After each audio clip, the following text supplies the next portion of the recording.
Ladies and gentlemen, it is with great honor that we present to you Les Brown.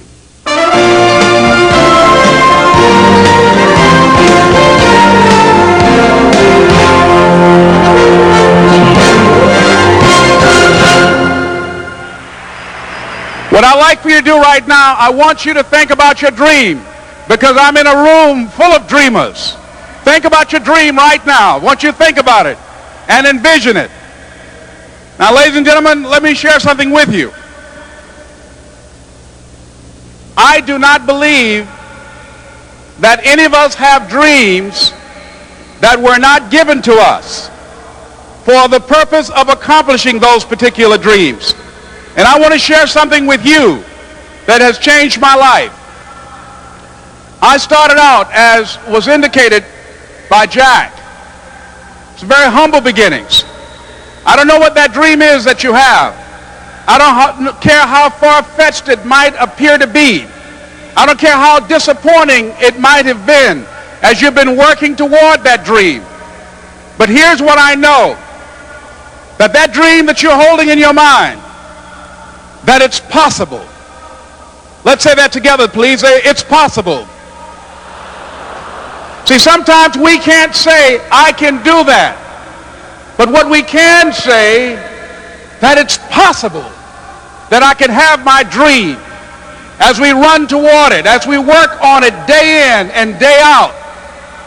No one, ladies and gentlemen, could have convinced me when I started out just over 6 years ago, working on my dream. And I want you to think about whatever your dream is, because I was willing to take a chance. And most people won't do that. Most of the people that you talk to try and bring them into the business, these are not risk takers. Most people have done all that they're ever going to do. They raise a family, they earn a living, and then they die. But people who are running toward their dreams, life has a special kind of meaning. And here's what I will share with you, that in the process of working on your dreams, you are going to incur a lot of disappointment, a lot of failure, a lot of pain, a lot of setbacks, a lot of defeats. But in the process of doing that, you will discover some things about yourself that you don't know right now. What you will realize is that you have greatness within you. What you'll realize is that you're more powerful than you can ever begin to imagine. What you will realize is that you're greater than your circumstances, that you don't have to go through life being a victim. As Jack indicated, I was born in Miami, Florida, in an area called Liberty City, in an abandoned building on a hard linoleum floor with my twin brother. We were 6 weeks of age. We were adopted. When I was in 5th grade, I was identified as EMR, labeled educable, mentally retarded, put back from the 5th grade into the 4th grade, and stayed in that category until I got out of high school. I don't have any college training, but I met a high school teacher who one day changed my life. I was waiting on another student, and when he came in, he said to me, "Young man, go to the board and write what I'm about to tell you." And I said, I can't do that, sir. He said, "Why not?" I said, "I'm not one of your students." He said, "It doesn't matter. Follow my directions now." I said, "I can't do that, sir." He said, "Why not?" I said, "Because I'm educable, mentally retarded." And he came from behind his desk and he looked at me. He said, "Don't ever say that again. Someone's opinion of you does not have to become your reality."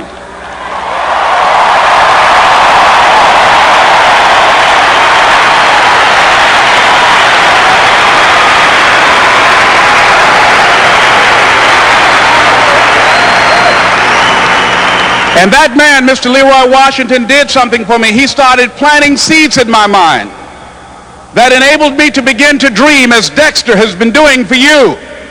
And ladies and gentlemen, I started working on my dream. And most people don't work on their dreams. Why? For many years I didn't. One is because of fear. The fear of failure. What if things don't work out? And the fear of success. What if they do and I can't handle it? The other thing is that most people, ladies and gentlemen, they get comfortable.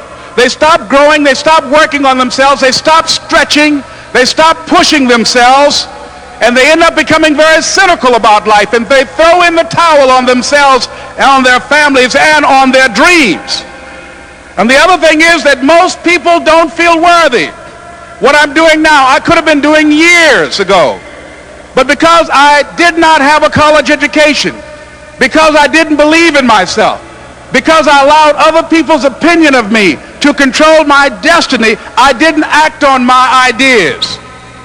So I applaud you for your dreaming, for your running toward your dream. I applaud you for believing in yourself, because that's what life is about, stretching and challenging, looking for ways that you can begin to improve yourself.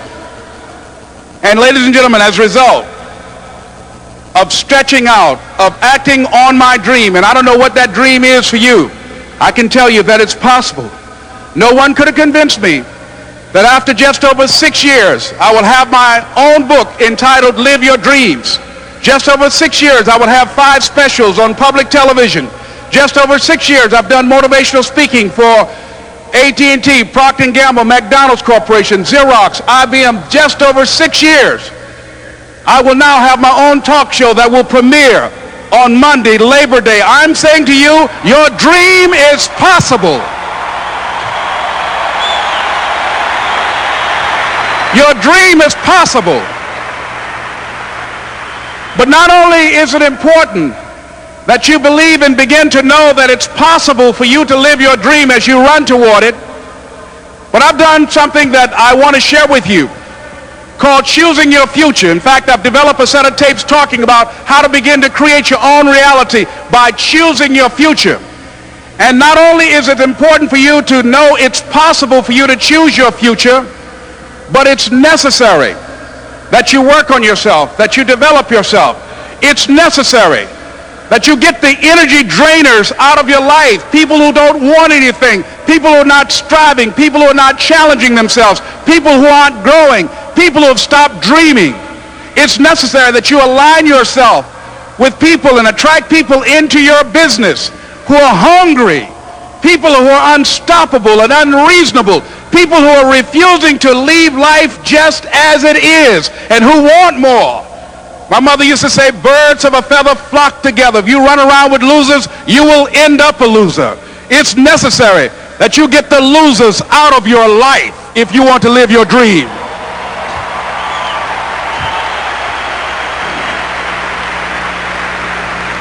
It's necessary to know that everybody won't see it, that everybody won't join you, that everybody won't have the vision. It's necessary to know that a lot of people like to complain, but they don't want to do anything about their situation, that you are an uncommon breed. You have to know within yourself that I can do this. Even if no one else sees it for me, I must see it for myself. That's necessary. It's also, ladies and gentlemen, necessary that you be creative when you're working on your ideas, that you understand the importance of changing up, of readjusting your strategies. Many times we can have a great idea, but if you're not advancing it in the right way and things don't happen, you become discouraged and think the idea doesn't work. No, that's not true. It's necessary that we become creative. I remember when I was in New York walking down the street, and a guy approached me and said, "Hey, mister, can I shine your shoes?" And I said, "No, I'm in a hurry. I don't have time." I kept walking. Someone else said, "Hey, man, your shoes look cluttered. May I shine your shoes?" I said, "No, I don't have time. I'm sorry, I'm busy." And I was walking fast, and many people solicited me for my business. And then finally, a young man stepped in front of me, and he said, "Excuse me." And he started counting, 97, 98, 99, 100. He said, "Sir?" I said, "Yes." He said, "Come here, please." I said, "What is it?" He said, "Today is my birthday. And every year, just to thank God for another year of life, the 100th person who passes my shoe shine stand, I offer them a free shoe shine.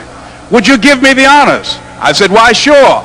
I got up on the shoe shine stand, George, and I sat there, and he shined my shoes diligently. And when I got down, I looked at them, they were sparkling. And I was walking away, and I said, "Thank you." And I stopped, I said, "Excuse me, but how much do you usually charge?" He said, "Only $2. I said, "I tell you what, today's your birthday. Here's $5, keep the change." He said, "Thank you." As I was walking away, looking in the opposite direction at other people coming, he started counting again. 97, 98, 99, 100.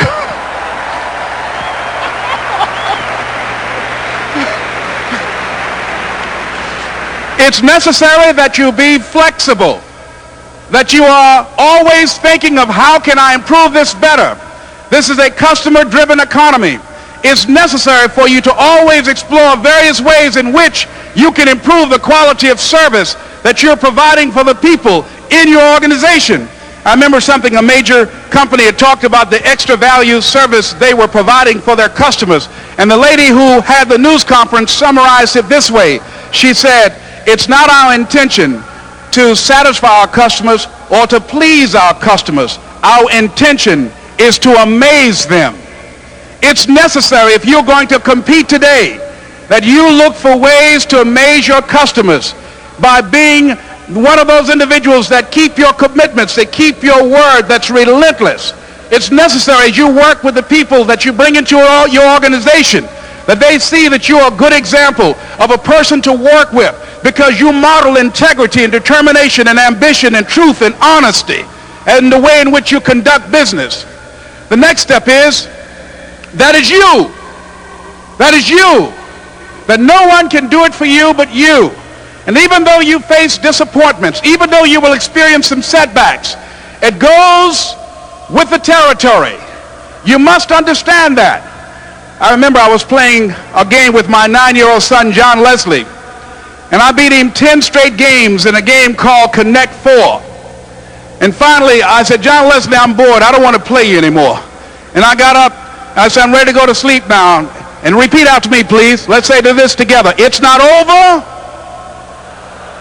until I win. John Leslie said, no, you can't go now, Dad. I said, why? He said, it's not over until I win. That was his attitude. We sat down and we played several other games. And finally, after the 11th game, John Leslie won, and he got up and he yawned. And he said, I'm ready to go to sleep now. And I'm saying to you, what if all of us took that attitude after we face a rejection and a no, or we have a meeting and no one shows up, or somebody say, you can count on me, and they don't come through? What if we have that kind of attitude? The car's repossessed. Nobody believes in you. You've lost again and again and again. The lights are cut off, but you're still looking at your dream, reviewing it every day, and say to yourself, it's not over until I win.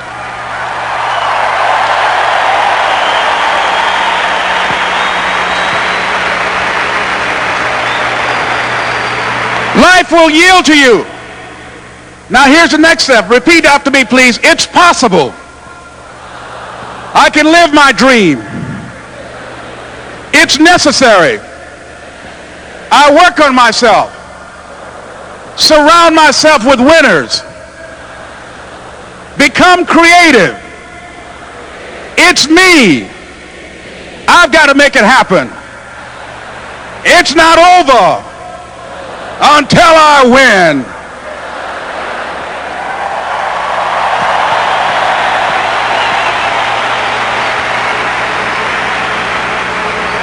The next thing that's important to know, yes, it's possible that you can choose your future and direct the course of your life as you run toward your dream. It's necessary that you have goals, that you write those goals down, that you plan, that you think constantly of how you can begin to improve what it is that you're doing. If it's your presentations, if it's your recruiting skills, whatever that is, it's also necessary that you look for ways to always find a way to pull it out when everybody else thinks that you're defeated. That you've got to take personal responsibility to know that in order to become successful, you've got to make it your personal business to do it. But the next thing, ladies and gentlemen, I want to share with you that some of you already know that it's hard. It's not easy. It's hard changing your life. It was hard when just over 3 years ago in the Penobscot building in Detroit, Michigan, where I was operating my business, and I fell on some hard times, and I was sleeping in my office. It was hard coming into the lobby, and the security said, excuse me, Mr. Brown, can we see you for a moment? And I said, yes. And I walked up to the counter, and he gave me an envelope. And he said, would you mind reading it here? And I opened the envelope, and the envelope was from management that said, this is an office tower. It's not a hotel. please do not sleep in your office. And I said, excuse me, sir. I said, I just work long hours in creating my business. I'm an entrepreneur. And right now things are bad for me. But they're not going to be this way always. And I just asked for the opportunity to continue to operate like I'm doing. I'm not trying to make this my home. And it was hard coming through the lobby. And sometimes they would laugh. There's a guy talking about becoming successful. And look at him. He's bathing in the bathroom upstairs on the 21st floor. He sleeps on the floor. Him and two other dreamers up there. Look at him. It was hard, ladies and gentlemen, coming to speak to people. And I was facing financial difficulties in my own life. I was behind on my bills and my dreams, and I'm saying to them, you can live your dream. It was hard, ladies and gentlemen. It was very difficult to pick myself up each day believing that I could do it. There were times that I doubted myself. I said, God, why is this happening to me? I'm just trying to take care of my children and my mother. I'm not trying to steal or rob from anybody. Why did this have to happen to me? It was very hard. And here's what I want to say to you. For those of you that have experienced some hardships, don't give up on your dream. No one could have convinced me by holding on, by continuing to push forward, by continuing to run toward my dream, that one day I would have my own talk show. It's a long shot, ladies and gentlemen, from Liberty City, an abandoned building on a floor, never knowing my mother or father. It's a long shot. Being here with you today in this dome in Atlanta, it's a long shot. No college training, labeled educable, mentally retarded, but I kept running toward my dream.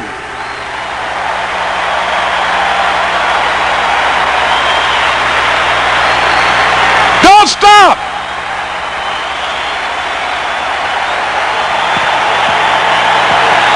Don't stop.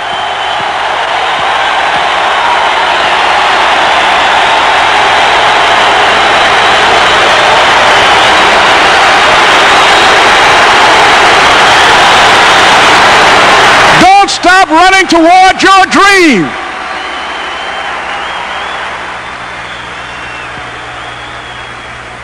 It's very important as you hold on to that dream. There are moments when you're going to doubt yourself. There are rough times are going to come, but they have not come to stay. They have come to pass. It's very important for you to know that. Don't say I'm having a bad day. Say I'm having a character building day.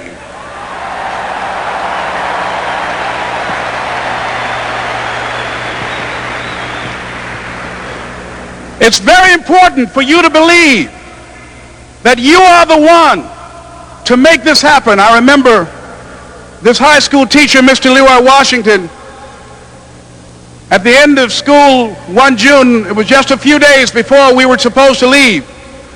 And I just got my report card, and it indicated that I'd failed history, and I'd failed English, and I would have to go to summer school. And I was feeling within myself that I was a failure, that I'm slower than most people in getting paperwork, and I was feeling down on myself and very negative.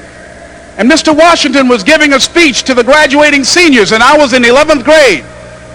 And even though I wasn't supposed to be in there, I went in there because the speech he was giving, that speech was for me. And as he talked, my heart began to beat fast. Tears began to run down my eyes, and I was in the back just listening to him because he said, and he was a very dramatic man. I still talk to him to this day. He said, as graduating seniors of Booker T. Washington High School, I want you to know that you're blessed and highly favored, and that as you go toward the future, begin to know that you have greatness within you. And if just one of you here begin to envision yourselves as being blessed and highly favored to reach your goals, if just one of you capture the essence of what that means, that you have greatness within you and a responsibility to manifest that greatness, That you can make your parents proud, you can make your school proud, you can touch millions of people's lives, and the world will never be the same again because you came this way. And the students gave him a rousing standing ovation. And as he left the auditorium, I ran down the steps and I caught him in the parking lot. I said, "Mr. Washington?" He said, "Yes." I said, "Do you remember me, sir?" He said, "No." I said, "My name is Leslie Brown. My mother, she works in the cafeteria here. I'm one of the twins, Leslie and Wesley." I said, "Mr. Washington, but you know, I got these big dreams. I like talking to people. I love people." I said, I want to work with people, and I got this dream of buying my mama a home. Could I do that, Mr. Washington?" He said, "It's possible, Mr. Brown." And as he walked away, I called him again. I said, "Mr. Washington?" He said, "What do you want now?" I said, "I'm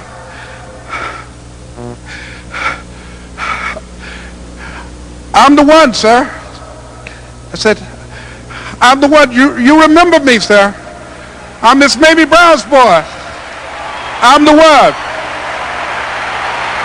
I'm the one."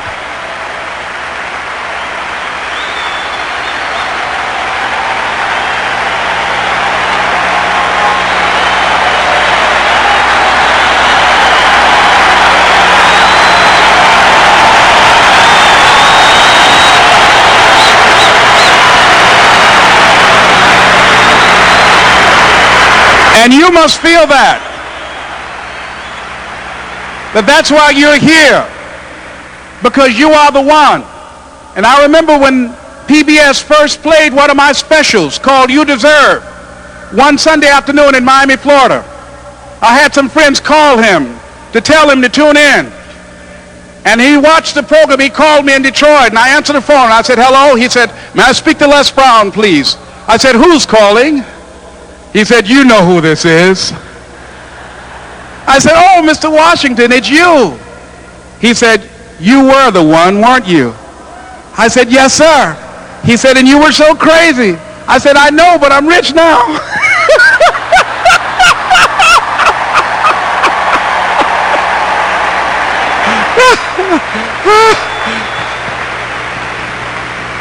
Ladies and gentlemen, it's not going to be easy. It was hard laying on the floor of the Penobscot building, looking out of the window, daydreaming, saying, "Les, can you do this? Can you make this happen?" I used to listen to tapes day in and day out about "See You at the Top," my great friend Zig and Dennis Waitley and different other motivational speakers, and Dr. Norman Vincent Peale. And Dexter saying, "Don't let nobody steal your dream." I used to ask myself, can I do this? And something said within me, "You're the one. You're the one." And let me tell you something, ladies and gentlemen. While you're here, and before you go back home to your respective cities and communities, write down at least 5 reasons on why you deserve your dream, on why you won't give up, what's going to make you unstoppable, why you must be unreasonable, because logical, practical thinking says you can't do it today. But if you want to produce unreasonable results in your life, like living your dream and taking charge of your destiny, you've got to be an unreasonable person. You've got to be an uncommon person. So write down the reasons of why you're here. My first major goal was to buy my mother a home.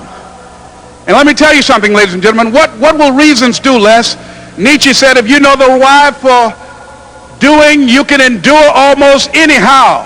What do you mean by that? If you know why you're doing something, when the hard times come, and they're going to come, when the disappointments and the rejections come, and they're going to come by the truckloads, your reasons will be your rod and staff to comfort you, to pick you up. Once again, I got a saying on one of my tapes: if life knocks you down, try and land on your back, because if you can look up, you can get up. Let your reasons get you back up.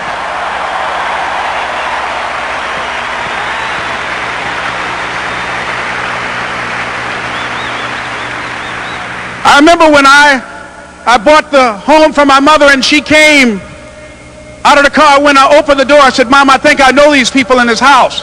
That was my first major goal. And then I couldn't conceal it anymore. I said, Mom, I got this for you. And as she went from room to room, looking at the house and saying, thank you, Jesus. Thank you, Lord. No one ever could have convinced me that this could have happened to me. And she looked at me and she said, Leslie, and you caused me so much problems as a boy. You were always into stuff. She said, no one could have convinced me that day when I walked in that house and this lady was holding you and your brother. And she said, ma'am, I want you to promise me 2 things. And she said, what is it? She says, 1, promise me that you won't separate them. She said, I want them raised together. I want them to know each other. I got pregnant while my husband was away in the war, and I can't keep them. Promise me that you won't separate them. She said, I promise I won't. I've never had children. I promise I won't separate them. And she said, promise me that you'll never tell them about who I am, because if my husband ever found out, he would kill me. She said, I promise. And she said that she gave them to us, and she kind of cried, and she was walking out the door, and she looked at my adopted mother. She said, remember, don't you separate them. She said, I swear to God, I won't separate them. I'll keep them together. And she said, as I held y'all in my arms, I never had any children of my own. I didn't know how I was going to do it, but I knew with the help of God, I will do it. And ladies and gentlemen, my mother had a dream of having children and raising us. She didn't know how she's going to do it. You're going to be just like that. And some of you are already there. Well, you don't know how you're going to make this happen, but you just feel within yourself some way, somehow, with the help of God, I'm going to make it happen. Repeat after me, please. No matter how bad it is, or how bad it gets, I'm going to make it. I'm going to make it. Shake somebody's hand on your right and left and say, you got the right stuff.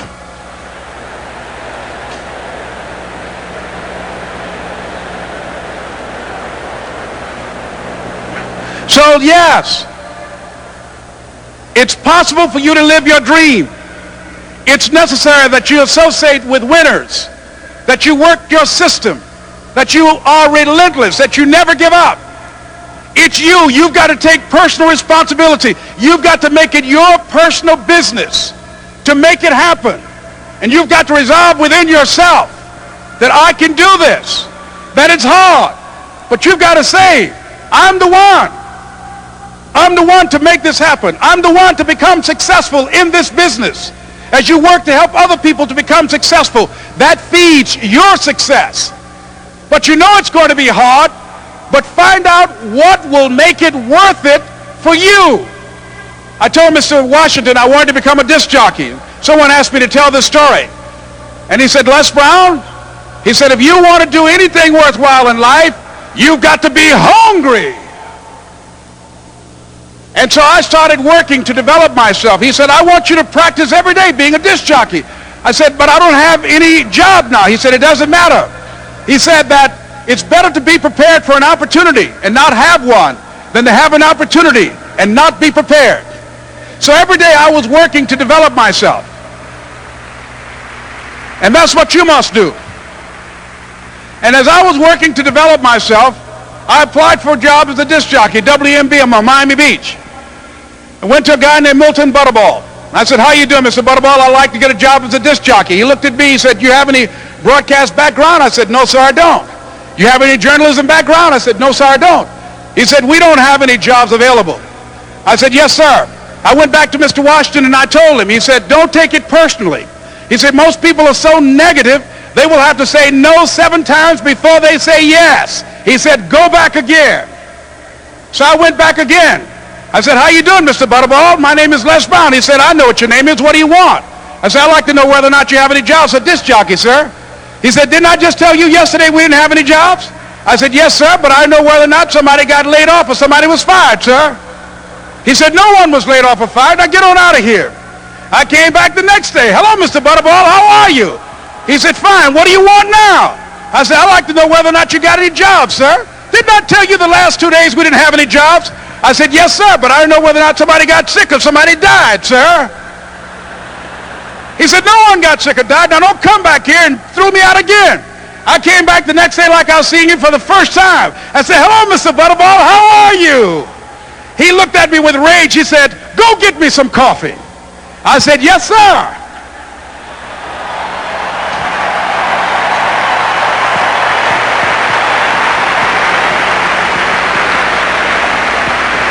And I went to get him some coffee. After a while, I would get their lunch and dinner, and I would go in the control rooms and take the disc jockeys their food, and I would not leave until they would ask me to leave. Then they started trusting me to pick up entertainers that came to town. Entertainers like the Four Tops and the Temptations and Diana Ross and the Supremes. I would drive them all over Miami Beach in the disc jockeys, big long Cadillacs. I didn't have any driver's license, but I was driving like I had some.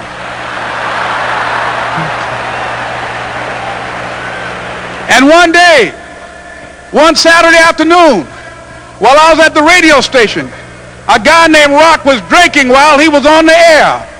I was the only one there, looking at him through the control room windows, walking back and forth, young, ready, and hungry. I was saying, drink, Rock, drink. Drink, Rock. I'd have gone to get him some more if he'd asked me to. Pretty soon the phone rang, and it was the general manager. And I answered the phone. I said, hello? He said, Les, this is Mr. Klein. I said, I know. He said, Rock can't finish his program. I said, I know. He said, would you call one of the other DJs in? I said, yes, sir. I hung the phone up. I said, now he must think I'm crazy. I called my mom and my girlfriend, Cassandra. I said, y'all turn up the radio and come out on the front porch. I'm about to come on the air.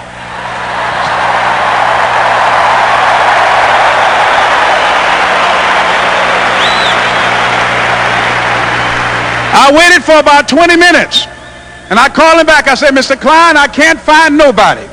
He said, young boy, do you know how to work the controls? I said, yes, sir. He said, go in there and don't say nothing here. I said, yes, sir. I couldn't wait to get behind those controls. I put on an old Stevie Wonder record called Fingertips. I sat down behind that turntable. I said, look out, this is me, LB, Triple P. Les Brown, your platter playing Papa. There were none before me, and there will be none after me. Therefore, that makes me the one and only. Young and single and love to mingle, certified, bona fide, indubitably qualified to bring you satisfaction, a whole lot of action. Look out, baby, I'm your love man. I was hungry. I was hungry. You got to be hungry.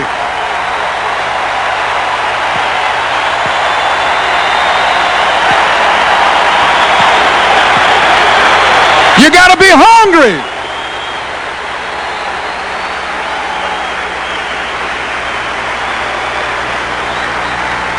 So, ladies and gentlemen, if you want to make your dream become reality, the people that are running at their dreams know that it's possible that you can live your dream, that it's necessary, that you're relentless, that you have a plan of action, that you are creative. The people that are living their dream are finding winners to attach themselves to. The people that are living their dreams are the people that know that if it's going to happen, it's up to them. And they're resolving within themselves, it's not over until I win. The people that are running after their dream know they're going to have hard times. They keep on running because they're saying within themselves, I'm the one. I'm the one. No matter how bad it is or how bad it gets, I'm going to make it. The people that are running after their dreams are the people that are hungry. Shake somebody's hand on your right and left and say, you got to be hungry.